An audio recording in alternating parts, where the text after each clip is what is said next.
ఇది తిరుమల తిరుపతి దేవస్థానం మీద ద్వేషం సృష్టించే వార్త కాదు. కానీ కొన్ని ప్రాబ్లమ్స్‌ని కనిపెట్టినటువంటి ఒక వ్యక్తి పెట్టినటువంటి పోస్టు.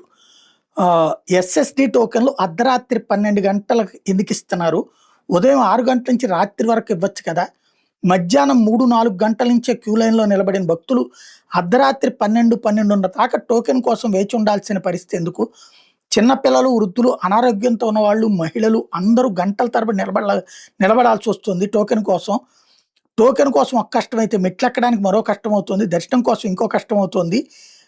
కాబట్టి 6 గంటలు ఎస్ఎస్‌డి టోకెన్ కోసం వేచి చూసే పరిస్థితి కాకుండా, 5, 6 గంటలు అలిపిరి లేదా శ్రీవారి మెట్లెక్కే పరిస్థితి కాకుండా, మరో 6 గంటలు దర్శనం కోసం క్యూ లైన్‌లో నిలబడే పరిస్థితి కాకుండా, మొత్తం 18-24 గంటలు శారీరకంగా, మానసికంగా అలసిపోకుండా, అలిపిరి మెట్లెక్కే వాళ్ళకి అలిపిరి దగ్గరే దివ్య దర్శనం టికెట్లు ఇచ్చేవాళ్ళు ఇదివరకు. శ్రీవారి మెట్లెక్కే వాళ్ళకి శ్రీవారి మెట్టు దగ్గర టికెట్ ఇచ్చేవాళ్ళు ఇదివరకు. మెట్లెక్కిన భక్తులకు ప్రాధాన్యత ఉండేది. తక్కువ సమయంలో దర్శనం పూర్తయ్యేది. ఇప్పుడేమో ఎస్ఎస్‌డి టోకెన్ కోసం గంటల తరబడి వేచి ఉండాల్సొస్తుంది. తర్వాత మెట్లెక్కాలి. మళ్ళీ దర్శనం కోసం గంటల తరబడి వేచి ఉండాలి. ఒక్క సెకను కూడా సరిగ్గా దర్శనం కాని పరిస్థితి ఉంటుంది. కాబట్టి కాస్త జాగ్రత్తగా చూడండని చెప్తున్నారు.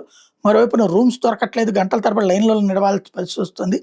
వృద్ధులు, చిన్నపిల్లలు తీవ్ర ఇబ్బందులు పడుతున్నారు. దర్శనం ప్రశాంతంగా జరిగేటందుకు గాను సహకరించండి అని అడుగుతున్నారు. అలిపిరి దగ్గరే టికెట్లు ఇవ్వండి మెట్లెక్కే వాళ్ళకి. శ్రీవారి మెట్లెక్కే వాళ్ళకి టికెట్లు శ్రీవారి మెట్టు దగ్గరే ఇవ్వండి. ఎస్ఎస్‌డి టోకెన్‌లను పగటి సమయంలో ఇవ్వండి. వృద్ధులు, చిన్నపిల్లలు, అనారోగ్యంతో ఉన్న వాళ్ళకి ప్రత్యేక సౌకర్యాలు కల్పించండి. దర్శనం సమయంలో భక్తుల్ని కాస్త అవకాశాలు ఇవ్వండి అని కోరుతున్నారు.